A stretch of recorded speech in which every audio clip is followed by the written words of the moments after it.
அண்மை செய்தியாக பார்த்து வருகிறோம். நடிகர் சிவாஜி கணேசன் இல்லத்தை ஜப்தி செய்ய வேண்டும் என்ற உத்தரவை எதிர்த்து நடிகர் பிரபு மனு தாக்கல் செய்திருக்கிறார். அது தொடர்பான அண்மை செய்தியை பார்த்து வருகிறோம். உயர்நீதிமன்றத்தில் பிரபு தாக்கல் செய்த மனு மீதான விசாரணை நடைபெற்ற நிலையில் தனது சகோதரர் ராம்குமார் வாங்கிய கடனுக்காக உதவ முடியாது என்று பிரபு திட்டவட்டமாக தெரிவித்திருக்கிறார். இது தொடர்பான விவரங்களோடு இணைகிறார் எமது செய்தியாளர்.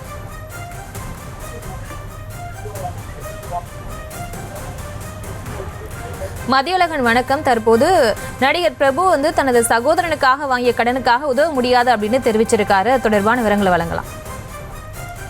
நடிகர் சிவாஜி கணேசனின் பேரனும் நடிகருமான துஷ்யந்த், அவரது மனைவி அபிராமி ஆகியோர் பங்குதாரர்களாக உள்ள ஈசன் புரொடக்ஷன்ஸ் நிறுவனம் சார்பில் நடிகர் விஷ்ணு விஷால், நிவேதா பெத்ராஜ் உள்ளிட்டோர் நடிப்பில் ஜகஜால கில்லாடி என்ற படத்தை தயாரித்தனர்.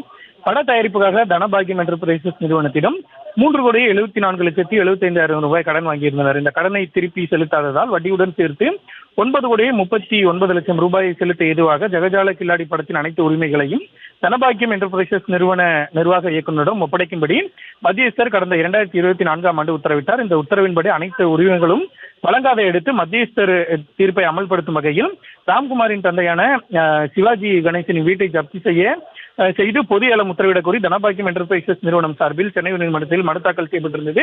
இந்த வழக்கை விசாரித்த நடிகர் திலகம் சிவாஜி நீதிமன்றம் நடிகர் திலகம் சிவாஜி கணேசனின் வீட்டை ஜப்தி செய்ய உத்தரவிட்டது. இந்நிலையில் அன்னை இல்லம் வீட்டை ஜப்தி செய்ய பிறப்பித்த உத்தரவை நீக்க கோரி பிரபு சார்பில் சென்னை உயர்நீதிமன்றத்தில் மனு தாக்கல் செய்யப்பட்டுள்ளது.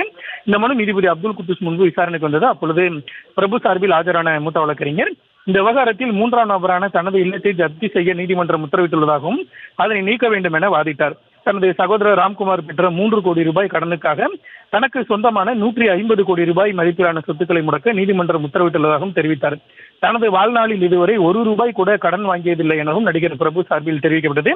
அப்பொழுது குறுக்கிட்ட நீதிபதி, ராம்குமார் உங்களுடைய சகோதரர் தானே, ஒன்றாக ஒரே வீட்டில் தானே வாழ்ந்து வருகிறீர்கள், அந்த கடனை தற்பொழுது நீங்கள் செலுத்திவிட்டு பின்னர் அவரிடம் இருந்து பெற்றுக் கொள்ளலாமே என யோசனை தெரிவித்தார். இதற்கு பதிலளித்த பிரபு தரப்பு வழக்கறிஞர், இதுபோன்று அவருக்கு உதவ முடியாது என்றும் ராம்குமார் நிறைய பேரிடம் இதுபோன்று கடன் வாங்கி இருப்பதாகவும், ஒருவேளை தற்பொழுது தாம் இதற்கு ஒப்புக்கொண்டால் மற்றவர்களும் இதே போன்ற கோரிக்கையுடன் தன்னை அணுகுவார்கள் எனவும் பிரபு சார்பில் தெரிவிக்கப்பட்டது. இதனையடுத்து இந்த வழக்கினுடைய விசாரணையை வரும் 8ஆம் தேதிக்கு நீதிபதி ஒத்திவைத்தார். விவரங்களுக்கு நன்றி மதியழகன்.